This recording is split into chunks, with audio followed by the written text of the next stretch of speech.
Good morning, Munsey Park School. It's Monday, and that means it's time for our morning announcements. Are we ready, Thomas? Yes. Okay. Morning, Munsey Park School. Today is Monday, April 20th, 2020. My name is Julia Palermo, and I am from Mrs. DeLuca's first grade class. My name is Mary Palermo, and I am from Mrs. Sturger's kindergarten class. Please stand for the pledge. I pledge allegiance to the flag of the United States of America and to the republic for which it stands, one nation, under God, indivisible, with liberty and justice for all. You may be seated. We will now hear some important announcements from Mr. Nolan. Thank you very much, Julia and Mary. Good morning, Munsey Park School, boys and girls, teachers, and staff. I hope you all had a wonderful, wonderful weekend, and we are ready for Monday morning learning. We want to give a shout out to those boys and girls who participated in the Flip Grid Challenge. They are George K, Mary P, Everly P, Julia P. We have Juliana M, Daniel S, and Benjamin J. Thank you so much for participating in the Flip Grid Challenge. Today is National Lima Bean Respect Day.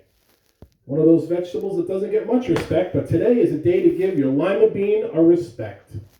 It is also National Look-alike Day. So maybe you can dress like someone and look like them. It's National Look-alike Day. We have our morning words of the day, and they come out of our morning mantra book, and they are as follows. Be someone's sunshine when their skies are gray. Certainly words to live by. Boys and girls, don't forget to show your 3 R's, respectful, responsible role model, and don't forget to show your amazing character in your words, your action, and your attitude. Make it a great one. Let the day begin. And we are ready for our day. Ready for a story? Yeah. Okay. So the story that Mr. Nolan is going to share, and Thomas has his tools, is a story called A Chair for My Mother by Vera B. Williams, and we're reading it with permission from Scholastic. So this is a great story. It is also a Caldecott Honor Book. Here we go. My mother works as a waitress in the Blue Tile Diner. After school sometimes I go to meet her there. Then her boss, Josephine, gives me a job too. I wash the salt and peppers and fill the ketchups. One time I peeled all the onions for the onion soup.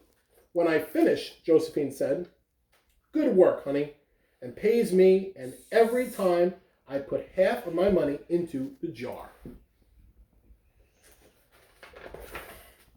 It takes a long time to fill a jar this big. Every day when my mother comes home from work, I take down the jar. My mama empties all her change from tips out of her purse for me to count. Then we push all the coins into the jar. Sometimes my mama is laughing when she comes home from work. Sometimes she's so tired she falls asleep while I count the money out into piles. And some days she has lots of tips. Some days she has only a little. Then she looks worried. But each evening, every single shiny coin goes into the jar. Look. Can I pick that up? Good job, Thomas. Okay, let's put it over here. Look. We sit in the kitchen to count the tips. Usually Grandma sits with us too. While we count, she likes to hum. Often, she has money in her old leather wallet for us. Whenever she gets a good bargain on tomatoes or bananas or something she buys, she puts the savings and they go into the jar. When we can't get a single other coin into the jar, we're going to take out all the money and go buy a chair. Yes, a chair. A wonderful, beautiful, fat, soft armchair. We will get one covered in velvet with roses all over it. We are going to get the best chair in the whole world. And that is because our old chairs burned up. There was a big fire in our other house. All our chairs burned. So did our sofa, and so did everything else. That wasn't such a long time ago. My mother and I were coming home from buying new shoes. I had new sandals. She had new pumps. We were walking to our house from the bus. We were looking at everyone's tulips. She was saying she liked red tulips, and I was saying I liked yellow ones. Then we came back to our block. Look, Thomas, look. Right outside our house stood two big fire engines. I could see lots of smoke. Tall orange flames came out of the roof. All the neighbors stood in a bunch across the street. Mama grabbed my hand and we ran. My Uncle Sandy saw us and ran to us. Mama yelled, "Where's Mother?" I yelled, "Where's my grandma?" My Aunt Ida waved and shouted, she's here, she's okay, don't worry." Grandma was all right. Our cat was safe too, though it took a while to find her. But everything else in our whole house was spoiled. What was left of our house was turned to charcoal and ashes. We went to stay at my mother's sister, Aunt Ida, and Uncle Sandy. They were able to move into the apartment downstairs. We painted the walls yellow, the floors were all shiny, but the rooms were very empty. The first day we moved in, the neighbors brought pizza and cake and ice cream. And they bought a lot of other things too. The family across the street brought a table and 3 kitchen chairs. The very old man next door gave us a bed from when his children were little. My other grandpa brought us his beautiful rug. My mother's other sister, Sally, had made us red and white curtains. Mama's boss, Josephine, brought pots and pans, silverware, and dishes.